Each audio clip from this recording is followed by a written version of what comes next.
We ran AMSOIL Interceptor in an Arctic RXC 858. Let's see how it performs.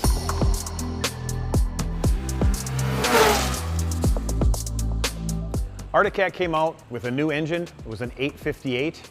And the first thing we do at AMSOIL when that happens is we want to test it.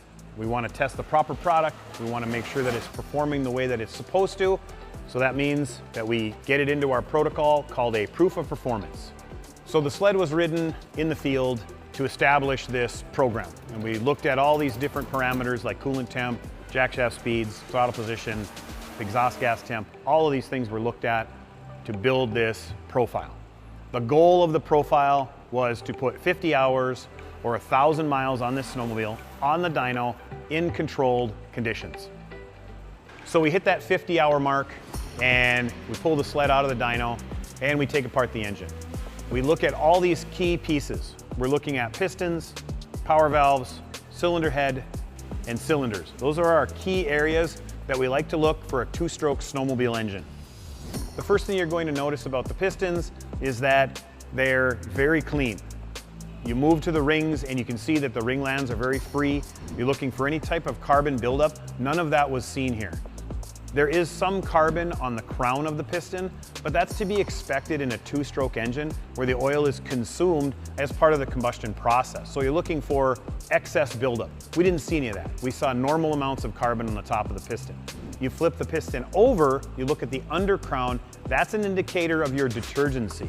The piston is extremely clean, indicating that the oil is doing its job from a detergency standpoint. It's really important in a two-stroke to keep it clean because you don't want the rings to jam up, you don't want carbon deposits, you don't want issues like that inside of an engine. So looking at this piston in general, not only are we protecting, but we're also keeping it clean. Exactly what you want out of your two-stroke oil.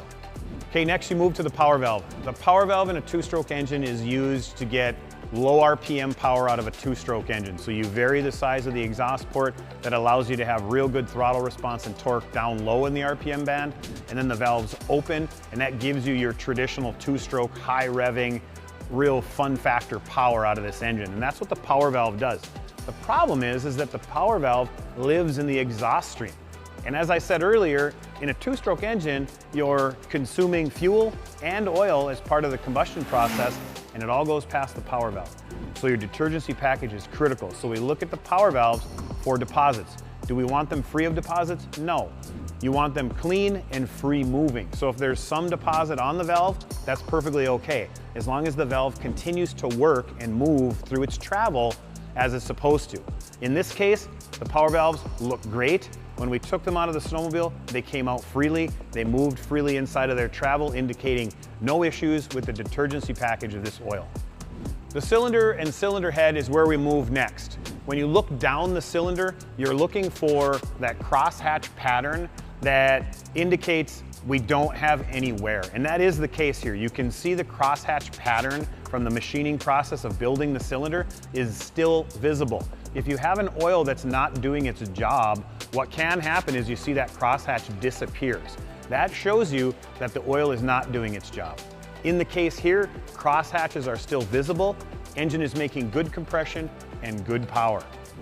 When you look at the cylinder heads, you look at the types of deposits when you're looking at a cylinder head. Can it be wiped away with a rag? That is what you're looking for, because the cylinder head won't be completely clean. There'll always be some type of deposit on it because we're burning the fuel and the oil as part of the combustion process. In this case, cylinder head looks really good. No abnormal deposits, there's no flaking, there's no hard carbon. Cylinder head is good to go. From there, you start looking at smaller pieces, but still very important pieces like rods, roller cages, wrist pins. You're looking for any type of discoloration, any type of heat buildup. In this case, we are not seeing any of that. The roller cages look great. The wrist pins look great. There's no sign of any type of galling or sticking or discoloration that would be considered heat related in those pins. So when you look at the entire package, AMSOIL Interceptor performed exceptionally well. All of your critical areas were protected. All of your critical areas were kept clean, giving you the confidence to use AMSOIL Interceptor in your Arctic 858.